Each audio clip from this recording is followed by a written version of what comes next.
When I was a wee lad, I wanted to move to Seattle. So I grew up in Eastern Washington, and we visited Seattle when I was younger, and I just always wanted to live there.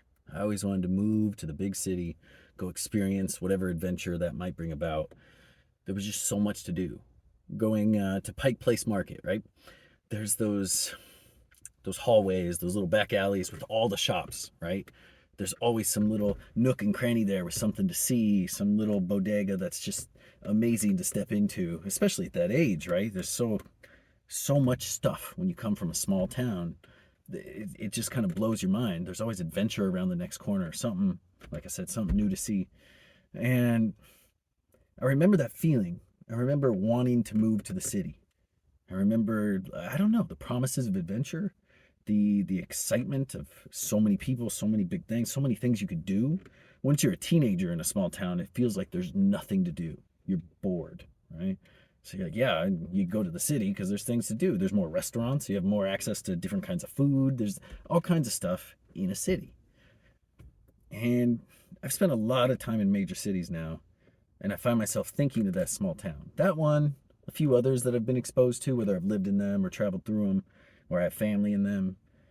And I find myself thinking of those small towns and wanting to move there, wanting to be away from the hustle, away from all the bright lights and the fast-paced action and everything that goes on in major cities, good or bad. It's just a lot. And as I get older, I want that slower pace of life. I want the less activity. I want the open air. You're not looking out and there's just buildings covering the skyline everywhere. And so I've been thinking about that switch and kind of what brought it about, and I mean what that means for what I want in life. Because it's harder than just a binary choice, right? Do you want to live in the country or do you want to live in a city? And it doesn't have to be a country. A small town doesn't immediately mean countryside. Um, do you want to like shoot for this goal where you live in some high-rise, special, awesomely expensive apartments, where they leave a chocolate on your pillow every day? Want a really fancy place. And I know I'm mixing up things like hotels and apartment buildings, but you get the idea, right? It's a luxury apartment. Oh my gosh. How great would that be in the center of New York City? You're on the 87th floor and you like, yeah, that has some appeal to whatever regard, sure. But you know what else is cool? It's like having your own bit of land. You know what else is cool? It's a quiet life where there aren't gunshots and crime, where whatever's going on probably isn't going to ruin your day. All right, when you're a teenager, it ruins your day because there's nothing going on. When you're an adult, nothing going on. You're like, hey, it is a peaceful day. Nothing's raining on me. And so that's something to consider. Back when I was 20, I worked on a ranch for a while. I really enjoyed that. To some extent, right? Because about that age, eventually you get bored mucking out stalls. You get bored because, like, dude, how much hay can you pile? It just doesn't. Your brain is on fire, hoping for something else. Yeah. But I think back to it with really fond memories because I was in charge of like 600 animals. They depended on me for life, to bring them food, to doctor them if they're ill or have some kind of injury, to raise them. I was in charge of their well-being. Okay. Obviously not alone. As a 20-year-old, I didn't own the ranch or anything. There's a team of people, yeah, all that. Sure. But the driveway to this place was 5 miles long, up in the hills. A little cattle ranch. We had pigs, we had chickens, we had a few horses. And it was so quiet. And there was no light pollution way up there.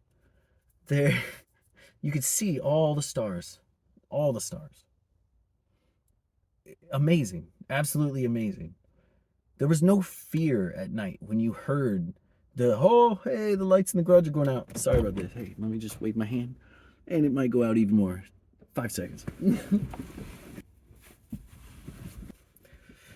So, sorry about that. The lights were dying. I had to go wave at the garage light for a second. So, at night, you could hear dozens of coyotes out in the fields, out surrounding the ranch.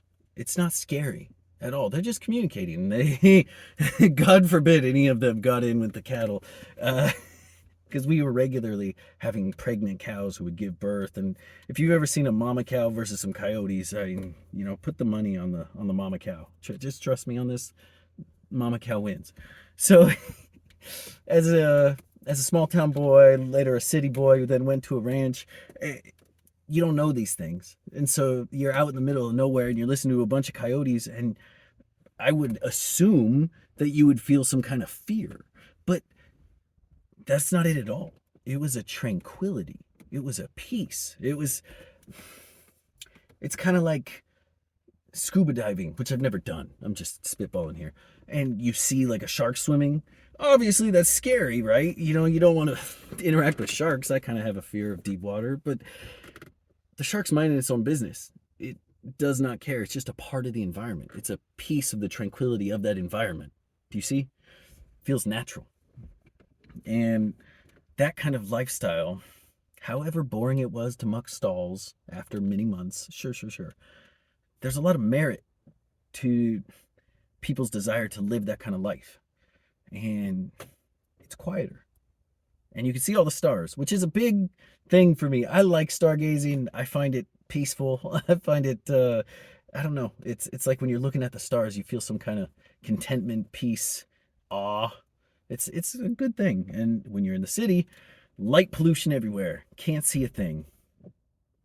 And outside of any gun use that we were using on the ranch there were no gunshots in the middle of the night. There was no crime to worry about. There's like 8 of us. Yeah, there's 8 of us up there. Every single person there. There's nothing bad gonna happen. There's arguments, obviously. I mean, you interact with people, you're gonna have issues. Absolutely. But you're never worried for your life. I mean, maybe you're a little worried for your life when you're getting ready to milk some cattle and, you have to go interact with the bull. Just to separate the milk cows from the bulls as they're going into the barn. It's a much smaller deal than I'm making it out to be. You take a stick, you separate the cows. The bull doesn't care.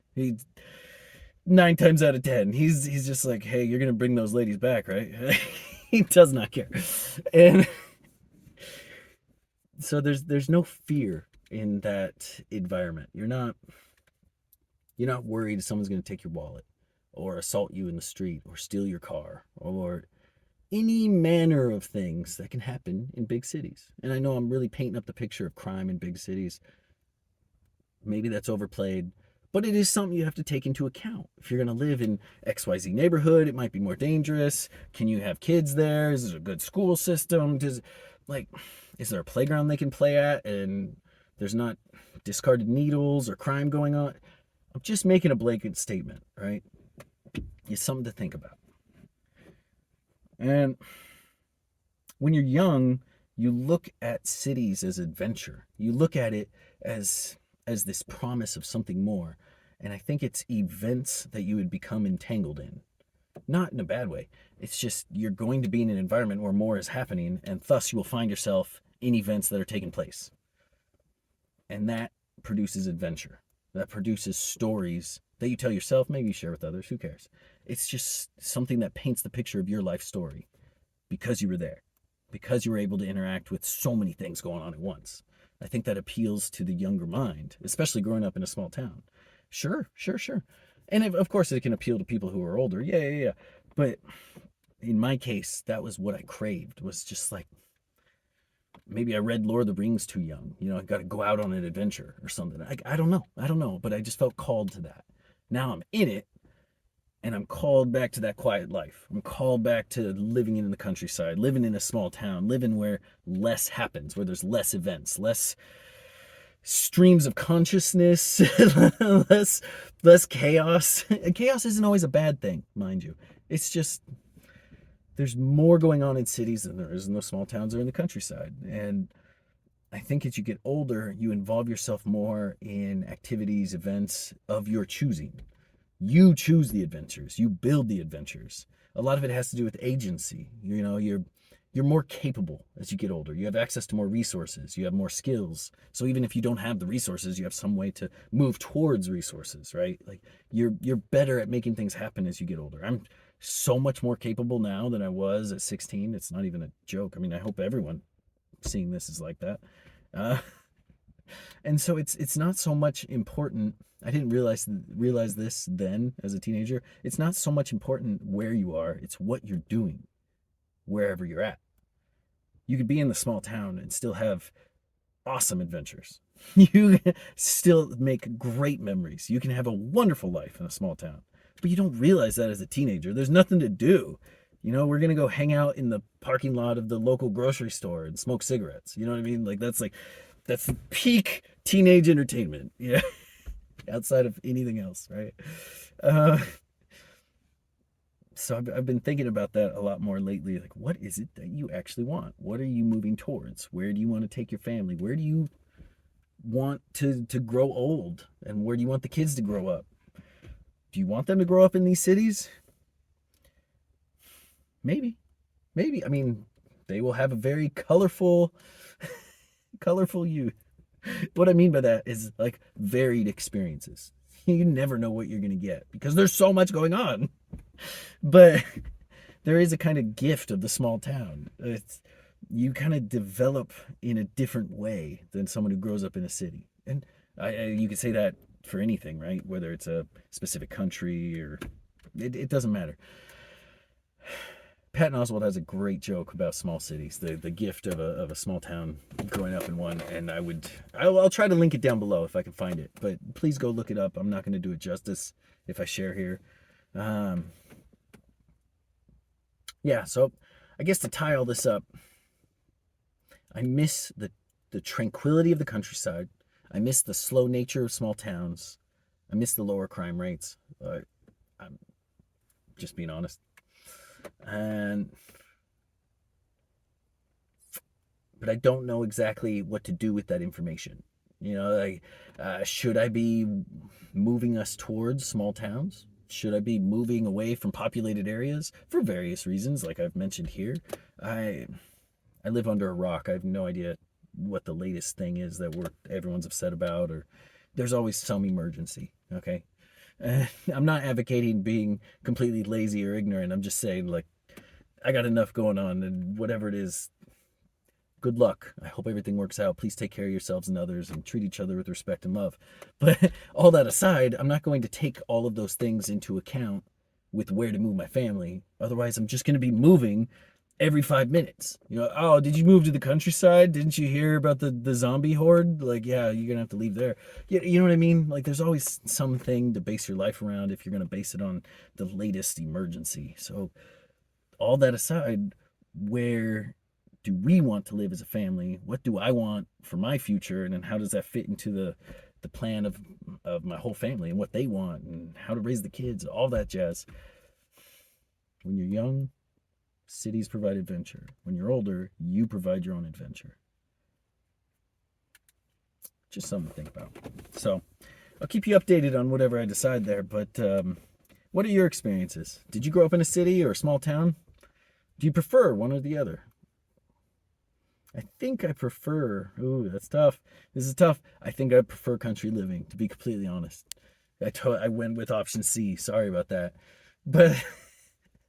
it's been so long since I've been in a small town. If I were to pick one or the other, it's not intellectually honest. Because then I say, like, oh, I prefer a city. But what are you talking about in this whole video? Aren't you saying that you don't prefer cities? You want to move back? So I can't really... It is what it is. We'll see where it goes. We'll see. Let me know down below what you prefer, what I should base these decisions on. Maybe your experiences. Love learning from other people. Take care of yourself. Have a good day.